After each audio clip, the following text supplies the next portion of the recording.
प्रिय विद्यार्थियों, आज हम पढ़ेंगे कॉपीराइट एक्ट के बारे में कि कॉपीराइट एक्ट क्या है, इसके क्या क्या प्रोविजंस हैं, इसका क्या महत्व है, इसकी क्या ज़रूरत है और किस तरह से पत्रकारों को इसके प्रति सावधानी बरतनी चाहिए। कॉपीराइट मूल रूप से किसी व्यक्ति द्वारा बनाई गई किसी कृति पर लागू होता है जो उसने खुद बनाई हो, जिसका रचयिता कोई व्यक्ति स्वयं हो, उसने कहीं दूसरी जगह से उसका कोई कॉपी न की हो, बल्कि उसकी ओरिजिनल प्रोडक्शन हो किसी भी रूप में, चाहे वो लेख के रूप में हो, चाहे वो कविता के रूप में हो, चाहे वो कोई म्यूजिक के पीस के रूप में हो, रिकॉर्डिंग हो या कोई मूर्ति हो। इस तरह की कोई भी चीज़ जो कलात्मकता की आवश्यकता है, जिसमें इमेजिनेशन की आवश्यकता है, तो ऐसी कलात्मक कृति किसी व्यक्ति के द्वारा अगर स्वयं बनाई गई है, स्वयं अपनी कल्पनाओं के आधार पर तैयार की गई है, कोई लेख है, कोई निबंध है, कोई पुस्तक है, कोई कहानी है, इस तरह की चीज़ें, तो इन चीज़ों पर उसका एक तरह का अधिकार है इस बात का कि इन चीज़ों को उसने स्वयं बनाया है। जिस तरह से कोई व्यक्ति संपत्ति अर्जित करता है, उसके लिए उसे परिश्रम करना पड़ता है, मेहनत करनी पड़ती है, समय लगता है उसका बहुत ज़्यादा, और उसे तरह तरह के आइडियाज़ पर विचार करना पड़ता है। उनमें से कोई आइडिया क्लिक कर जाता है और उसके आधार पर वो संपत्ति अर्जित करता है। तो उस संपत्ति की रक्षा करने का उसको जिस तरह से अधिकार है, उसी तरह से कॉपीराइट के तहत अगर उसके द्वारा कोई क्रिएटिव काम किया गया है, क्रिएटिव काम करने में भी उसका परिश्रम लगा है, उसकी कल्पनाएं लगी हैं, उसके आइडियाज़ लगे हैं, उसकी मेहनत लगी है, उसका समय लगा है। कई बार बहुत सी कलाकृतियाँ ऐसी होती हैं जिन्हें बनाने में बहुत लंबा समय लगा होता है, बहुत परिश्रम लगा होता है, किसी व्यक्ति की वर्षों की तपस्या का फल हो सकता है। कोई मूर्ति है या कोई गाना है या कोई कहानी है, कई बार कोई फिल्म बनाने में या कोई इस तरह की कलाकृति में, किसी अन्य कलाकृति में भी व्यक्ति को वर्षों का समय लग सकता है। किसी कहानी के बारे में विचार करने में उसका बहुत लंबा समय गया हो सकता है, उसके बाद उसको लिखने में, उसके प्रोडक्शन में इत्यादि में। और कोई दूसरा व्यक्ति उस कहानी को, उस कविता को, उस फोटोग्राफ को, उस मूर्ति को या उस कलाकृति को अगर अपने नाम से प्रयुक्त कर ले और खासकर अगर उससे किसी तरह का लाभ अर्जित करे, तो निश्चित रूप से ये मूल रूप से जिसके द्वारा वो बनाई गई है उसका कहीं ना कहीं नुकसान है, उसके काम की चोरी है, जिसका फायदा उस व्यक्ति को मिल सकता था लेकिन उसके बजाय कोई दूसरा व्यक्ति उसका लाभ उठा लेता है। इस प्रकार की प्रैक्टिस को रोकने के लिए हमारे देश में स्वतंत्रता के बाद 1957 में कॉपीराइट एक्ट बनाया गया था, जो बाद में अगले वर्ष 21 जनवरी 1958 से लागू हुआ। उसके पहले स्वतंत्रता से पूर्व भी 1914 में जिस समय ब्रिटिश गवर्नमेंट थी यहाँ पर, उस समय कॉपीराइट एक्ट बनाया गया था, जिसके कुछ प्रोविजंस इस एक्ट में लिए गए और उस समय पर वो बहुत ज़्यादा प्रभावी रूप से लागू नहीं था। लेकिन 1957 में जब एक्ट बनाया गया तो उसमें बहुत सारी चीज़ों का नया समावेश किया गया और उन्हें ज़्यादा मजबूत और ज़्यादा प्रभावी बनाने का प्रयास किया गया। इसके बाद 1992, 93, 94, 99, 2006 में इसमें कई प्रकार के परिवर्तन किए गए और 2012 में इसके बाद फिर इसमें एक महत्वपूर्ण परिवर्तन करके इंटरनेट से संबंधित चीज़ों को भी इसमें जोड़ा गया, कंप्यूटर से संबंधित चीज़ों को, कंप्यूटर डाटाबेस को, कंप्यूटर के कैलकुलेशंस को, बहुत सारी और चीज़ों को भी इसमें के तरीकों को इसमें जोड़ा गया कि जिससे कि किसी व्यक्ति द्वारा मानसिक रूप से किए गए परिश्रम का फल कोई दूसरा जना चुराने का प्रयास न करे। अब कॉपीराइट एक्ट के उल्लंघन का क्या अर्थ हो सकता है? कॉपीराइट के उल्लंघन का अर्थ ये हो सकता है कि किसी व्यक्ति द्वारा इस प्रकार की कोई कलाकृति या कोई क्रिएटिव काम किया गया है और कोई दूसरा व्यक्ति बगैर ओरिजिनल क्रिएटर को कोई क्रेडिट दिए, बगैर उसे सूचित किए, बगैर उसकी जानकारी के,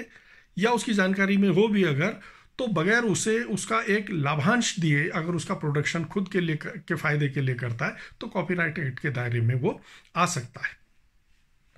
आजकल इंटरनेट के दौर में पत्रकारों को इसके प्रति विशेष सावधान इसलिए भी रहना चाहिए कि बहुत बार ऐसा होता है कि बहुत सी जानकारियां या बहुत से फोटोग्राफ खास तौर से लोग इंटरनेट से लेते हैं। नेट में आप किसी भी व्यक्ति के बारे में ढूंढेंगे तो आपको बहुत जानकारियां मिल जाती हैं, खासकर फोटोग्राफ बहुत ज़्यादा मिल जाते हैं। सीधे सीधे उठा करके अगर किसी फोटोग्राफ का प्रयोग वहाँ से कर लिया जाए तो कॉपीराइट एक्ट के दायरे में आ सकते हैं। हमारे देश में बहुत सारे से उदाहरण हैं जिनमें कि कॉपीराइट एक्ट को लेकर के कई बार मामले चले, कोर्ट में, हाई कोर्ट में, सुप्रीम कोर्ट में बहुत से मामले गए और सुप्रीम कोर्ट में जाकर के भी कई तरह के इसमें डायरेक्शन दिए गए। आए दिन इसमें कई तरह के परिवर्तन किए जाते रहते हैं। पहले हम इस बात को जान लें कि कॉपीराइट उल्लंघन के मामलों में किस प्रकार की सज़ा हो सकती है, क्या इसके प्रावधान हैं। इसके मुख्य तरह से 2-3 तरह के प्रावधान हैं। एक तो एडमिनिस्ट्रेटिव है कि जिसमें दो लोग आपस में बात करके भी अगर किसी एक को किसी दूसरे के कार्य पर आपत्ति है, दोनों जने मिल करके उसको सॉर्ट आउट कर सकते हैं। दूसरा है एक मॉरल, यानी कि एक व्यक्ति द्वारा कोई कलाकृति बनाई गई है, उसको उससे एक प्रकार का लगाव हो जाता है और उसको उससे जो लगाव रहता है, उस लगाव की क्षतिपूर्ति किसी धनराशि या किसी दूसरे रूप में नहीं की जा सकती। अक्सर कर ऐसा होता है। एक उदाहरण कई बार दिया जाता है। 2010 में एक फिल्म बनी थी इश्किया। इश्किया फिल्म में एक गाना था, गीत था, गुलजार द्वारा लिखा गया था, प्रसिद्ध गीतकार गुलजार द्वारा लिखा गया, बड़ा चर्चित गाना हुआ था। इब्ने बतूता पहन के जूता, बगल में दबा के जूता, इस तरह की कुछ उसकी लाइनें थी और गाना बड़ा पॉपुलर भी हुआ था। उसके बाद एक बहुत लेखक थे, बड़े जाने माने, सर्वेश्वर दयाल सक्सेना जी, उनकी पुत्री ने इस बात पर आपत्ति उठाई कि यह गाना तो उनके पिता द्वारा लिखी गई थीम पर बनाया गया है। मूल थीम उनकी थी जिसमें वो इब्ने बतूता और पहन के जूता निकल पड़े हैं घर से, इस तरह का कोई गाना था। उसी थीम पर गुलजार द्वारा नया गाना बना दिया गया।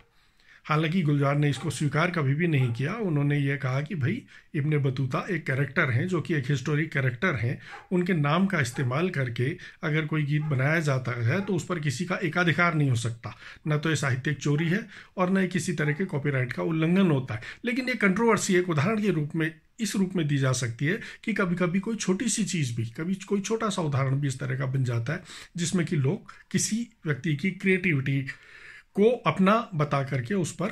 दावा जता सकते हैं। फिल्मों में बहुत बार ऐसा हुआ है। जब रामगढ़ के शोले, एक जब फिल्म बनी, राम गोपाल वर्मा की बनी थी, उससे पहले जब रमेश सिप्पी ने 1975 में शोले फिल्म बनाई थी, तो ये शोले नाम से जब दोबारा फिल्म बनाने की बात आई तो उनके उत्तराधिकारियों ने इस बात पर आपत्ति करी। उन्होंने कहा भाई ये बहुत चर्चित, ये जो टाइटल है इस पर हमारा अधिकार है। इसे लेकर बड़े लंबे समय तक कंट्रोवर्सी चली। उसके बाद उन्होंने इसको बदल करके रामगढ़ के शोले किया। बल्कि उसमें एक कैरेक्टर जो गब्बर था, उसके नाम पर भी उनके उत्तराधिकारियों ने आपत्ति करी और उन्हें गब्बर नाम के कैरेक्टर को भी फिल्म में बदलना पड़ा। 2019 में इस तरह का एक मामला हुआ था कि जिस समय बैंड बाजा बारात फिल्म यशराज फिल्म्स के द्वारा बनाई गई थी और बाद में एक गणेश साई प्रोडक्शन के द्वारा एक दूसरी फिल्म बनाई गई थी जबरदस्त। तो उन्होंने इस बात का आरोप लगाया था कि भाई ये पूरी की पूरी फिल्म हमारी थीम पर बनाई गई है, सारे के सारे प्लॉट उसी फिल्म से लिए गए हैं। और ये मामला बड़े लंबे समय तक चला, कोर्ट में गया, सुप्रीम कोर्ट तक गया और आखिर में कोर्ट ने भी इस बात को माना कि इस फिल्म का प्रोडक्शन उस फिल्म की थीम पर पूरी तरीके से किया गया है। बाद में दोनों के बीच में आपस में समझौता हुआ और उन लोगों ने इस कंट्रोवर्सी को समाप्त किया। लेकिन यह बात मानी गई कि हाँ, कॉपीराइट का उल्लंघन इसमें किया गया है। अब अगर कॉपीराइट को लेकर के आप किस तरह से अपनी आपत्ति जता सकते हैं, क्या इसके मुख्य प्रोविजंस हैं? इसके मुख्य प्रोविजंस ये हैं कि कुछ कलाकृतियों के रूप में ये माना जाता है कि जब उस कलाकृति का जिसने भी क्रिएट किया है, उसको लेख है या कोई डॉक्यूमेंट्री है या इस तरह की कोई चीज़ है, तो जो उसका मूल रचयिता है उसकी मृत्यु के 60 वर्ष बाद तक कॉपीराइट का अधिकार उसके परिजनों के पास रहता है। जबकि कुछ दूसरे अन्य मामलों में, फोटोग्राफ के मामले में खास तौर से ये माना जाता है कि जब सबसे पहले उसे बनाया गया, जब उसका सबसे पहला निगेटिव जिस समय आया था, जब सबसे पहली बार उस फोटोग्राफ को पब्लिश किया गया था, मतलब प्रिंट किया गया था, उसके बाद से लेकर के 60 साल तक की अवधि तक को कॉपीराइट माना जाता है। 1914 के एक्ट में ये 50 साल था फोटोग्राफ के मामले में। 1957 के एक्ट में जब बना उसके बाद से अवधि 60 साल की मानी गई है। तो कॉपीराइट के लिए कॉपीराइट रजिस्ट्रार का कार्यालय है, वहाँ कॉपीराइट का रजिस्ट्रेशन कराया जा सकता है। अगर कोई व्यक्ति के द्वारा किसी मूल कृति का निर्माण किया गया हो तो उसका रजिस्ट्रेशन सर्टिफिकेट ले सकता है कि ये इसका मूल निर्माणकर्ता मैं हूँ। और अगर ना भी लिया गया हो सर्टिफिकेट, तब भी इस मामले में अगर इसका कोई उल्लंघन करता है, किसी की कृति को कोई दूसरा अपनी कृति बना करके उसका फायदा उठाने का प्रयास करता है, तब भी इस मामले में मुकदमा किया जा सकता है। लेकिन उसको ये प्रमाणित करना होगा कि सबसे पहले इस कृति का उपयोग या इसका प्रयोग या उसका निर्माण उस व्यक्ति के द्वारा किया गया था, उस व्यक्ति ने ही इसको सबसे पहले बनाया, उस तारीख को प्रमाणित करना होगा। इन मामलों में प्रमाणित करना बहुत कठिन हो जाता है, इसलिए बेहतर ये होता है कि कोई सर्टिफिकेशन ले ले। उसके लिए बाकायदा कार्यालय है दिल्ली में, जिस कार्यालय में जाके रजिस्ट्रेशन करा के उसका सर्टिफिकेशन लिया जा सकता है। अब आम जीवन में किस तरह से कॉपीराइट हमारी चीज़ों को प्रभावित कर सकता है, जिसके प्रति कई बार हमारा ध्यान नहीं जाता। उदाहरण के लिए, किसी किताब को फोटोस्टेट कराना अपने आप में कॉपीराइट का उल्लंघन हो सकता है। किसी बारात में कोई गाना बज रहा है और उस गाने पर लोग डांस कर रहे हैं, वो उस गाने के कॉपीराइट का उल्लंघन हो सकता है, क्योंकि उस गाने पर लोग नृत्य कर रहे हैं और उसका फायदा मिल रहा है जो बैंड वाले हैं उन लोगों को, जबकि जिस व्यक्ति ने बनाया है उस गीत को उसे उसका कोई फायदा नहीं मिल रहा है। या कहीं डीजे में बजाया जा रहा है या कहीं क्लब में अगर कोई गाना बजाया जा रहा है जिसमें कि मूल रचयिता की अनुमति नहीं ली गई है, या कहीं रेडियो के किसी प्रोग्राम में बजाया जा रहा है जिसमें कि मूल अनुमति नहीं ली गई है, तो कॉपीराइट का उल्लंघन हो सकता है। एक किसी व्यक्ति को किताब लिखने में बहुत परिश्रम करना पड़ता है और दूसरा व्यक्ति उसके एक पन्ने को या उसकी पूरी किताब को खाली फोटोस्टेट करा ले, तो फायदा इसका मिला फोटोस्टेट मशीन के ओनर को, या जिसने कराई है किताब बहुत महंगी थी, जिसने फोटोस्टेट करा ली उसको फायदा मिला, और जिस व्यक्ति ने उस किताब को लिखा था उसे तो उसका कोई फायदा नहीं मिला। लेकिन इस तरह की चीज़ें आमतौर पर अनरिपोर्टेड रह जाती हैं। ये केवल जानकारी के लिए है कि अगर कोई इन मामलों में सख्त कदम उठाता है तो ये भी कॉपीराइट उल्लंघन के मामले में आ सकता है। गानों के मामले में आमतौर पर लोग तब तक शिकायत नहीं करते जब तक कि उन्हें कोई नुकसान ना हो रहा हो। मसलन शादी में कोई बैंड बज रहा है या डीजे में बज रहा है, क्लब में बज रहा है, तो कहीं ना कहीं इससे उस फिल्मकार को, उस गीतकार को, उस म्यूजिशियन को फायदा ही मिल रहा है, उसका गाना पॉपुलर हो रहा है। इसी वजह से उसको जहां तहां बजाया जा रहा है, और उसको जब वो अगला गाना लिखता है या अगला म्यूजिक देता है उस समय इस बात का फायदा मिलता है कि भाई उसने इतने पॉपुलर गाने बनाए हैं, इसलिए आमतौर पर लोग इसमें आपत्ति नहीं करते। लेकिन कई बार किसी गाने को, किसी गाने की पंक्तियों को, किसी फिल्म के टाइटल को, किसी गीत के संगीत को दूसरे फिल्म में अगर कोई ले लेता है और उससे उसे बहुत ज़्यादा फायदा हो जाता है, तब जाकर के लोगों को ऐसा लगता है कि भाई ये फायदा हमें भी हो सकता था जो फायदा दूसरा व्यक्ति ले रहा है। ऐसे मामलों में भी लोग प्लेजरिज्म का आरोप लगाते हैं या कॉपीराइट के उल्लंघन का मामला उठाते हैं। इस तरह के बहुत सारे से मामले कई फिल्मों में या कई अन्य लेखों में हो चुके हैं। एक रिमिक्स गाने भी इस श्रेणी में आ सकते हैं कि कई बार हम देखते हैं कि कोई रिमिक्स गीत है, वो जो ओरिजिनल गाना है उससे ज़्यादा पॉपुलर हो जाता है कई बार, और जिसने वो रिमिक्स को बनाया है उसको बहुत ज़्यादा इस मामले में फ़ायदा हो जाता है। यहाँ भी यही फॉर्मूला काम करता है कि अगर जो उसका ओरिजिनली जिस व्यक्ति ने उसको बनाया है,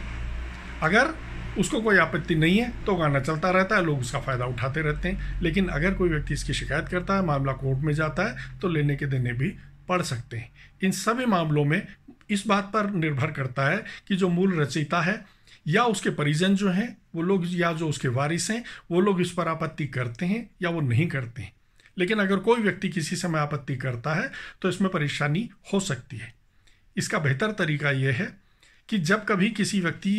के द्वारा रचित किसी लेख का, किसी फोटोग्राफ का या किसी उसका प्रयोग करना हो किसी पत्रकार को, तो क्रेडिट दूसरे व्यक्ति को देते हुए कि इसका मूल रचयिता दूसरा व्यक्ति था, जो व्यक्ति था उसका नाम लेकर के या उसके परिजनों की स्वीकृति से अगर वो इस काम को करे तो ज़्यादा इसमें सुरक्षित तरीका है और अपने को बचाते हुए उस फोटोग्राफ का, उस लेख का या उसका प्रयोग किया जा सकता है, बजाय इसके कि सीधे सीधे उठा करके किसी दूसरे के किए हुए काम को अपने द्वारा किए गए काम के रूप में दर्शाया जाए। ज़्यादा सुरक्षित तरीका यह है कि उसकी स्वीकृति, उसकी अनुमति लेकर दूसरे व्यक्ति को क्रेडिट देते हुए यदि ये काम किया जाता है तो ये एक तरह से फेयर मीन्स के दायरे में आता है,